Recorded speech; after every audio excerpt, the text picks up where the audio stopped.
Bonsoir et bienvenue, vous regardez 6,5. Son livre rend fou, c'est son éditeur qui le dit. Marc Favero, l'auteur d'Éloge du vertige, est mon invité. Les pensées de l'empereur Marc Aurèle dans la critique livre de Sébastien Pisagne. Le jukebox de Philippe Ferrer et la découverte musicale The G. Et notre invité se prêtera au jeu de notre questionnaire 6,5. Mais tout de suite, et comme chaque soir, c'est notre interview. Bonsoir Marc Favero, merci d'avoir accepté notre invitation. Bonsoir Philippe, merci à vous de me recevoir. Avez-vous la conscience curieuse ? C'est un défaut, c'est absolument.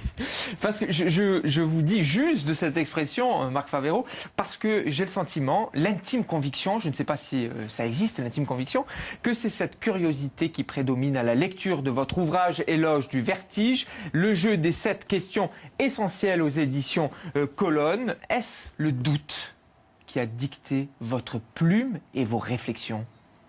Très certainement. Le doute, la curiosité, la volonté de trouver des réponses que je n'avais pas.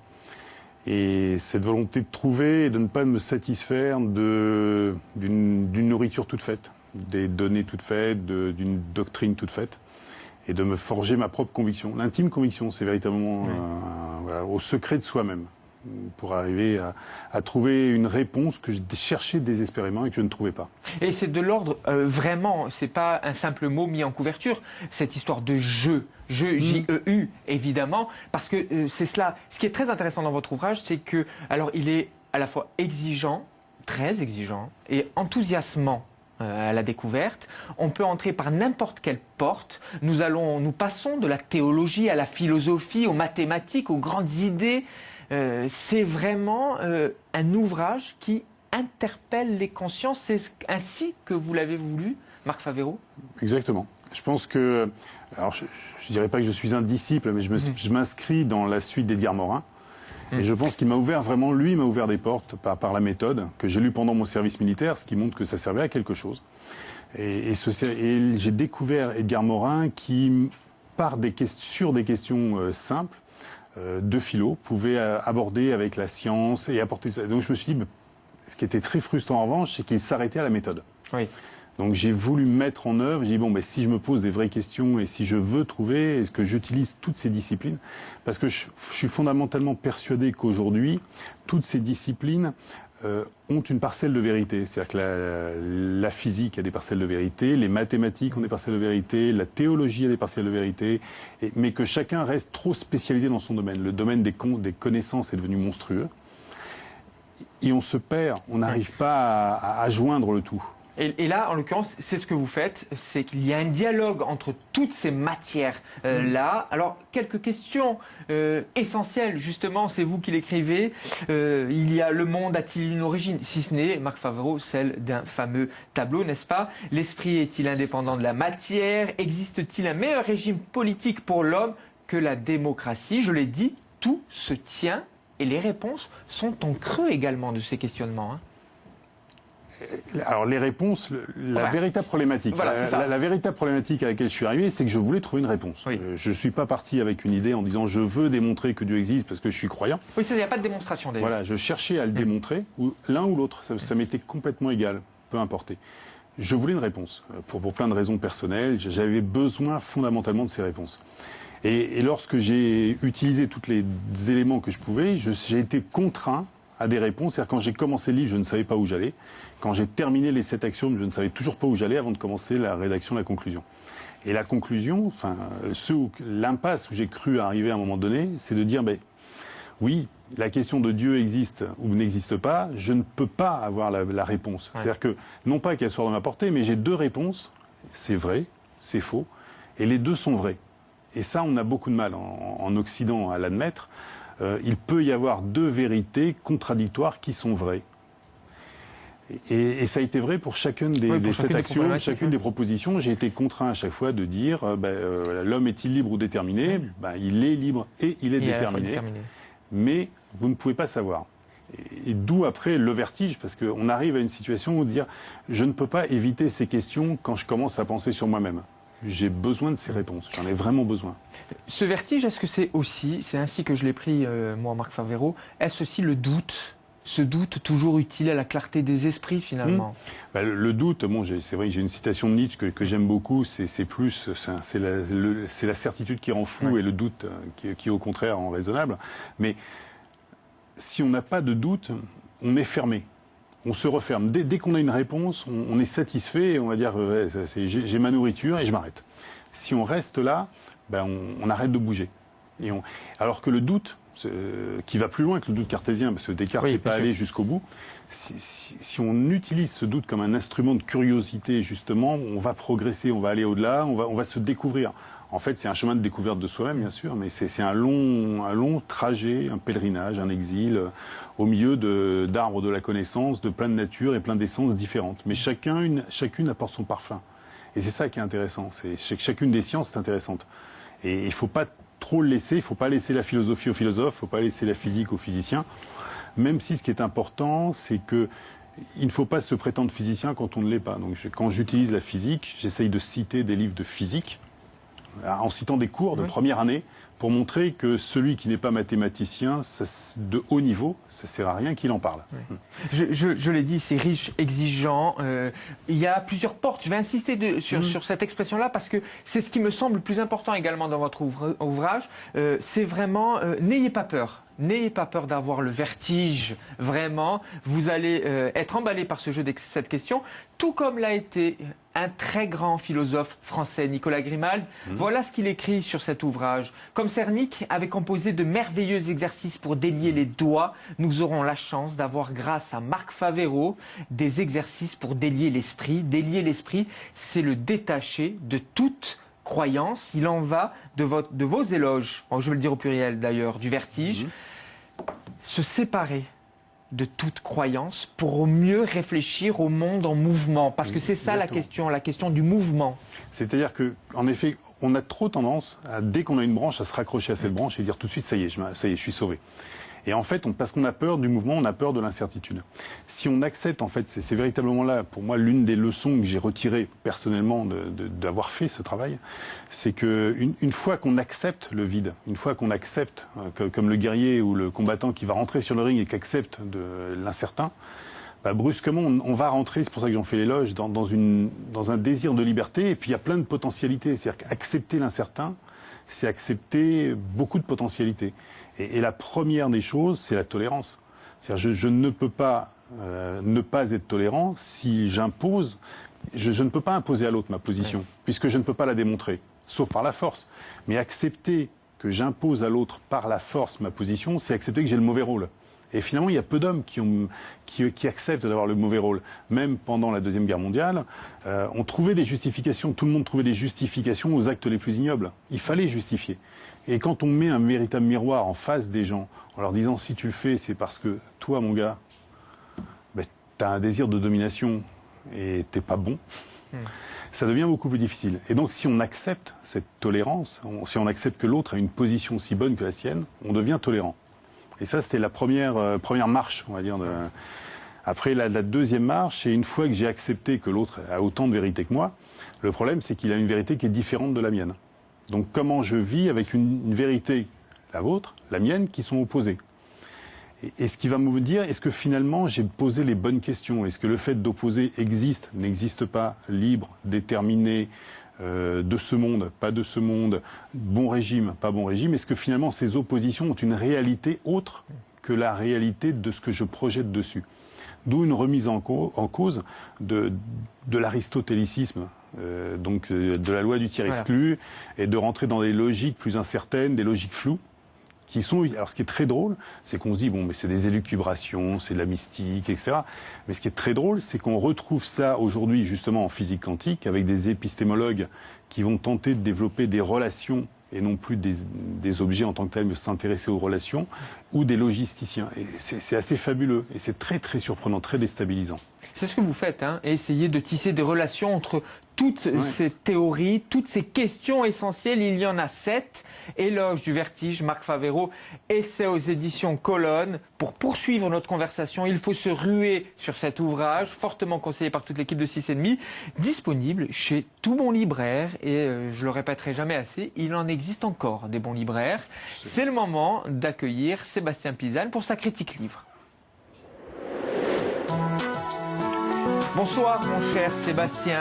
Nous allons encore une fois ce soir naviguer dans les pensées, celles de Marc Aurèle, qui sont passées sous les fourches de notre critique Sébastien Pisani. Ah bah oui. Face au fracas du monde qui nous entoure et puis à ces questions vertigineuses que vous posez, logiquement, je me suis rapproché de Marc Aurèle. Alors, je vois déjà l'œil de Philippe qui me dit « Mais qu'est-ce qu'il me fait encore à me sortir ?»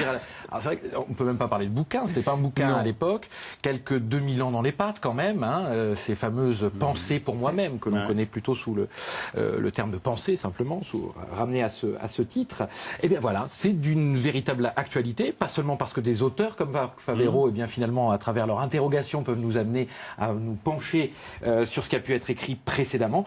L'éditeur, le bien nommé éditeur Les Belles Lettres, a eu l'excellente idée, il y a de ça quelques mois, de ressortir ce magnifique livre dont on voit la couverture, qui m'a évidemment interpellé. L'occasion donc de vérifier aussi au passage que Marc Aurèle reste un auteur d'une réelle actualité, j'insiste. Pas d'inquiétude Philippe, je ne vais pas me lancer dans une biographie complète de Marc Aurèle, bien que j'ai un attachement certain pour cet empereur-là, cet empereur romain, empereur philosophe, le stoïcien. Un homme d'État assez particulier quand même, hein, juste en un mot. D'un côté, il a dû faire face aux affaires de l'État, l'écho des batailles l'a accompagné durant tout son règne. Il a été se battre notamment contre les Parthes, les Germains, pour ne nommer que cela. Mais philosophe, parce qu'effectivement, la philosophie l'a accompagné tout au long de sa vie. Un homme d'État philosophe, donc, figure, je crois, qui n'existe plus tout à fait désormais, qui écrivait en grec. Vous vous souvenez, cette langue que l'on n'enseigne plus dans les lycées désormais. Alors, Marc Aurèle, il aurait écrit ça dans les 10 dernières années de sa vie, environ 170-180 après Jésus-Christ. Le titre est particulièrement clair, il n'écrivait pas pour le grand public, celui-là. Il écrivait pour lui-même. L'histoire a fait que finalement ses écrits nous sont arrivés, tant mieux. Et c'est sans doute là tout l'intérêt d'ailleurs de ce recueil, parce que au final, il prend l'allure d'un journal très très personnel. Marc Aurèle, en fait, converse avec lui-même. Il apparaît sous un jour très humain, il partage ses doutes, il s'adresse à lui-même des reproches, il revient à plusieurs reprises sur des idées qui lui paraissent importantes. Ça peut paraître un petit peu décousu pour le lecteur qui n'a pas l'habitude. Moi, je trouve que ça donne un charme particulièrement baroque à ce livre, encore une fois très personnel. Sur le fond, eh bien, on se régale, parce que bien sûr, au détour de la prose de Marc Aurèle, on trouve de véritables perles. Je parlais du stoïcisme, dont il est un authentique représentant, qui incite à travailler sur ses émotions, sur son rapport au monde. Et ben oui, c'est ce fameux monde qui nous écrase, cette nature qui parfois nous dépasse. Et si nous essayons de nous arc-bouter, peut-être plierons-nous, casserons-nous. Lui, eh bien, propose de travailler sur ses émotions pour essayer de trouver une forme de paix intérieure. Il n'y a pas de pessimisme chez Marc Aurèle. Au contraire, on s'adapte. J'ai envie d'utiliser une image, on surfe sur la vague. Et au final, on peut atteindre un véritable état de sérénité. En tout cas, c'est ce à quoi il a travaillé. Et c'est ce à quoi on prend plaisir nous-mêmes à travailler en le lisant. C'est vraiment d'actualité. Je reviens encore une fois là-dessus. C'est une leçon permanente. C'est une leçon permanente sur l'état d'ataraxie, justement, d'arriver à cet état de détachement du monde, mais sans le rejeter. Parce que ça a été un grand guerrier quand même, il a passé la moitié de sa vie sur les champs de bataille. Et d'arriver à se détacher...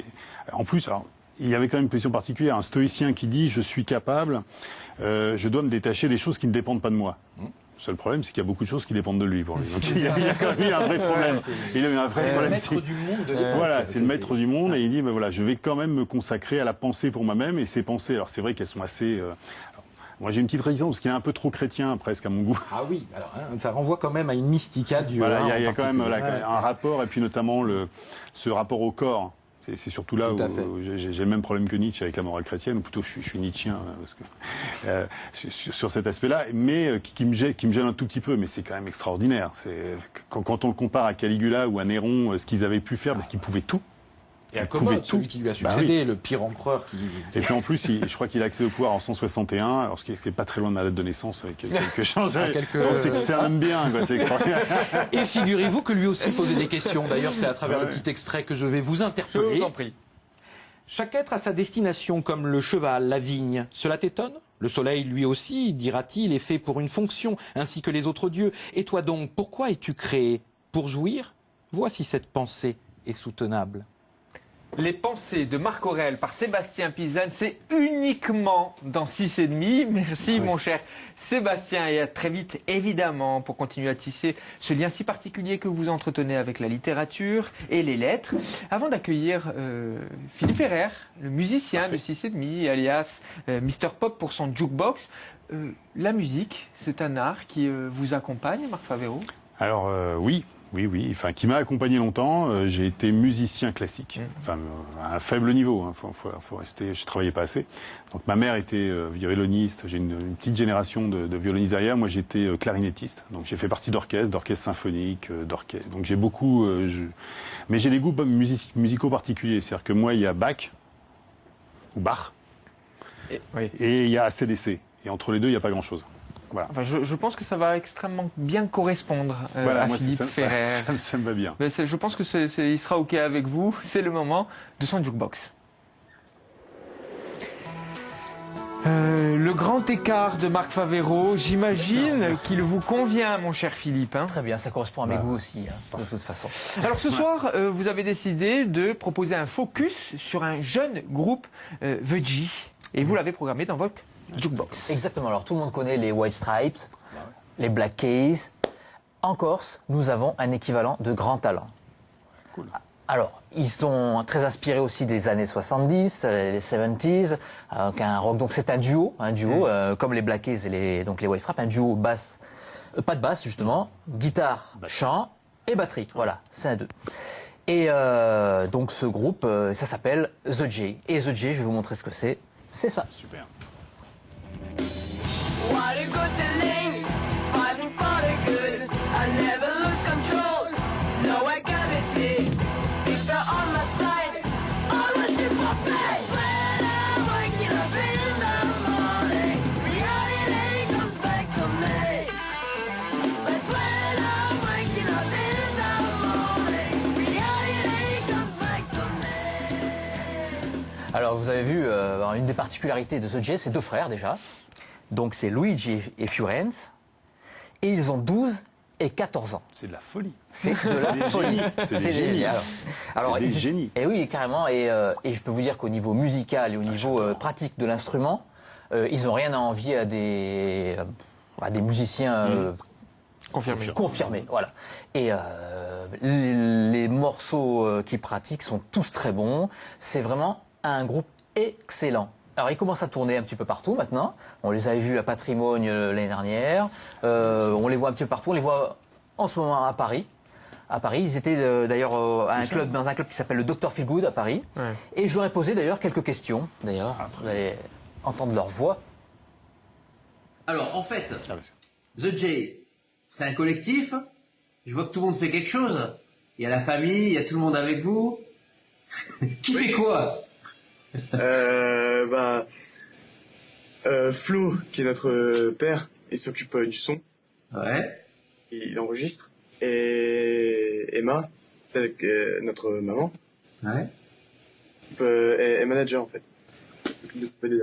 Bah c'est bien. Alors moi, je vous avoue, j'ai été bluffé par votre virtuosité, par votre mise en place. Ça m'a vraiment bluffé. Et je voulais savoir un petit peu. Alors je vais vous poser une question avec un gros smiley. Hein. Faut prendre avec le sourire. Hein. Et l'école? L'école, on fait l'école à la maison, on travaille par le CNED. Donc du coup, en fait, le matin et le soir, on travaille, et l'après-midi, on répète, on s'occupe de la musique. Ah, d'accord. Okay. Bon, ça va. Et vous arrivez à concilier les deux? Ah oui, ça marche trop bien. Alors, voilà Super. leur album. Et je peux vous le recommander, c'est très bien produit, ça s'écoute, et puis vous pouvez fermer les yeux, vous ne saurez pas qu'ils ont 12 ans et 14 ans. C'est à recommander. Et juste un petit truc en plus. Ils vont être comment il s'appelle celui-là, le Montreux Confluence. C'est un gros festival français devant 60 000 personnes avec Garbage et Vintage Trouble. Wow. Voilà. Bravo pour cette découverte. Pour cette découverte musicale, l'audace de The J, programmée dans le jukebox de Philippe Ferrer. Merci beaucoup, mon cher Philippe. C'est le moment dans notre questionnaire 6,5.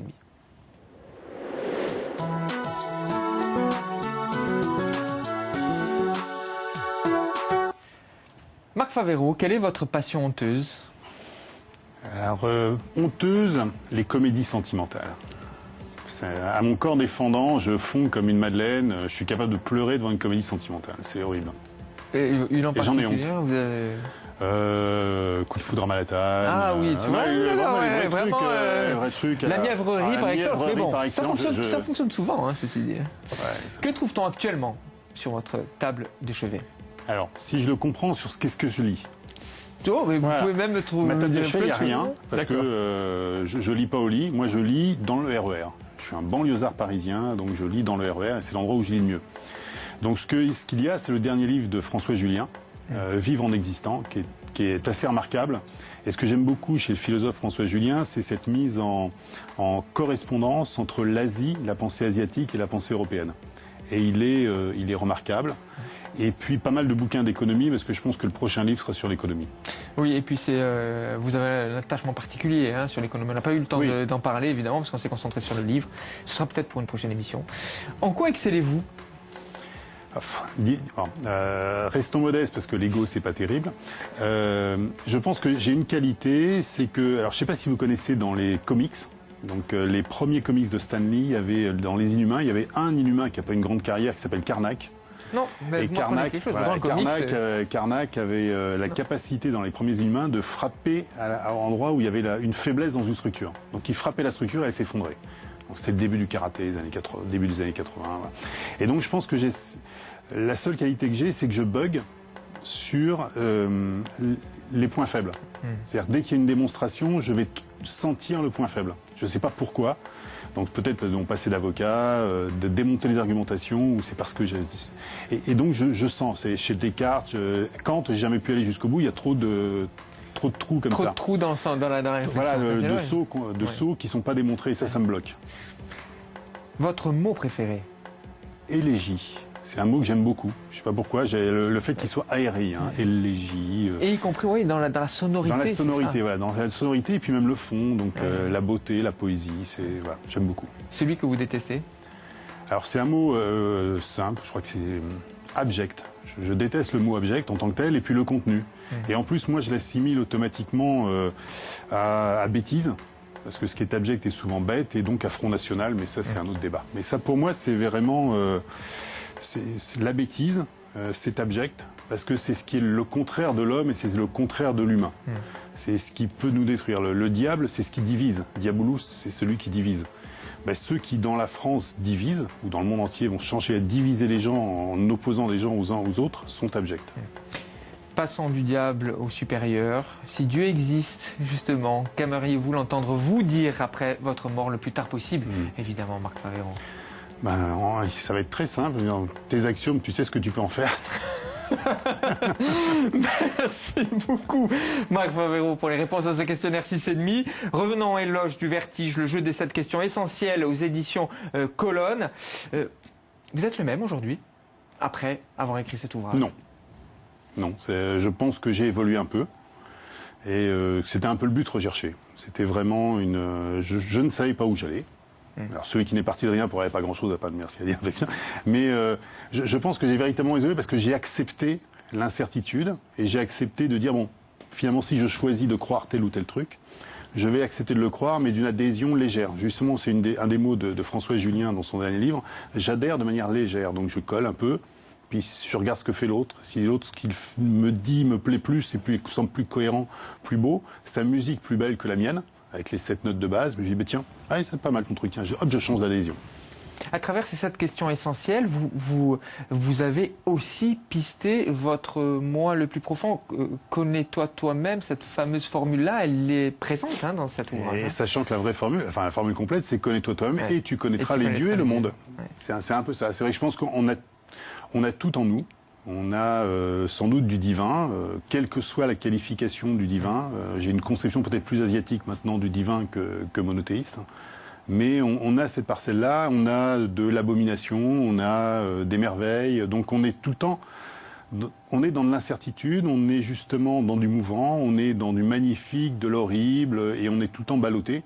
Et justement, la leçon du stoïcien, c'est d'arriver à tirer parti de cela, à se guider et à être fier de son parcours, comme Nietzsche, en disant c'est l'éternel retour, donc il faut que je sois capable d'être fier de ce que j'ai fait dans la vie. J'imagine que c'est cette question vous continue à vous tarauder l'esprit, même après avoir écrit cet ouvrage. Est-ce qu'il y en a une qui encore aujourd'hui vous pique?